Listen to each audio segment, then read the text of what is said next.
Jopith mag jamni sub-county ma kata gwenge ma Karuga sub-county ma Gatundu North e county ma Kiambu oweyo pith mar jamni kaluwore kod nok mar pi e gwengego ma okel kod lal mar koth kuom kinde malach ma bende okelo tho mar jamni.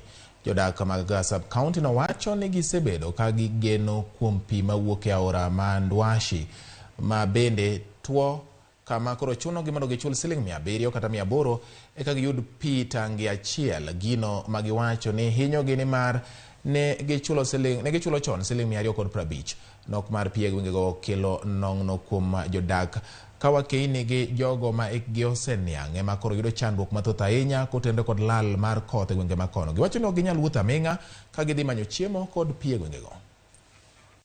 Moto ina maji. Ombi letu wakuje waturudishie maji, tunaweza furahi sana kwa sababu siku hizi tunatumia maji ya kupigwa machini ambaye mwenye hiyo machini akikuja kutuchotea maji anatulipisha kwa tanki moja shilingi 700.